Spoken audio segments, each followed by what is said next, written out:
5 আগস্টের পর থেকে সারা দেশে মবের অত্যাচারে সারা দেশের মানুষ হতাশিত এবং মবের নামে সাধারণ মানুষকে বা যে কোনো বাড়িঘরে হামলা করে তাকে আওয়ামী লীগের দোসরের নামে তাকে বাড়ি থেকে টেনে হিঁচড়ে বের করে তাদের বাড়ি লুটপাট, তাদের বাড়ি ভাঙচুর সবই তারা করেছে এতদিন। কিন্তু যে গত কয়দিন যাবৎ সেটা রংপুরে, বরিশালে এবং লালমনিরহাটে সমস্ত জায়গায় মবের অত্যাচার কিছুটা অন্যান্য জেলার তুলনায় বেড়েছিল।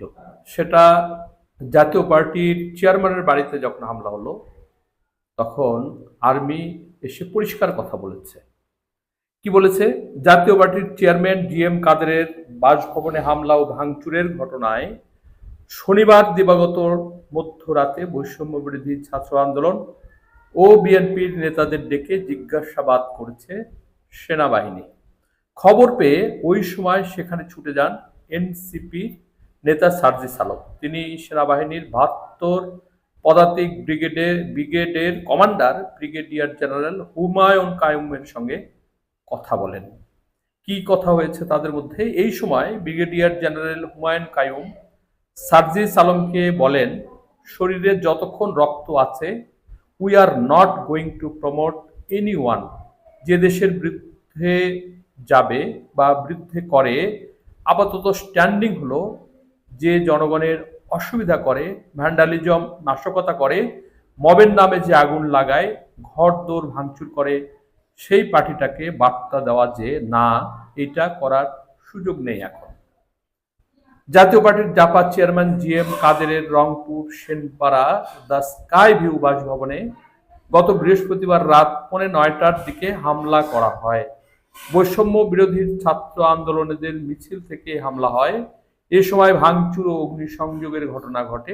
সে সময় জিএম কাদের বাড়িতেই ছিলেন।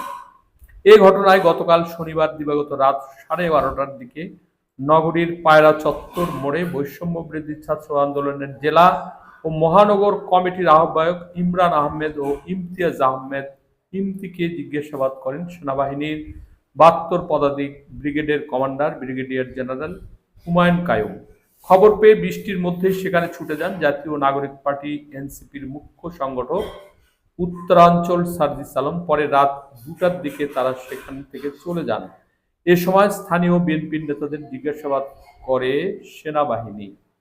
সেনাবাহিনীর সঙ্গে আলাপ শেষে সার্জিস আলম সাংবাদিকদের বলেন, তদন্তের জন্য বৈষম্য বিরোধী ছাত্র আন্দোলন হোক, বিএনপি, জামাত, এনসিপির যে কাউকে হোক জিজ্ঞাসাবাদ করা যেতে পারে, অবশ্যই প্রয়োজন। আমরা মনে করি রাত 1টা 2টা ওই সময়টাই দৃষ্টিকটু দেখায়। আমরা প্রত্যাশা করি তাদের যেন যে কোনো টাইমে দিনের বেলায় অফিস আওয়ারে ডেকে নেওয়া হয়। সবাই প্রস্তুত থাকবে এ বিষয়ে সহযোগিতা করার জন্য। প্রিয় দর্শক, সার্জিস আলম যেটা বলেছে যে তাদের সম্মানের সাথে কথা বলতে হবে, কারণ মব যারা করছে তারা কিন্তু সার্জিস আলমের লোক।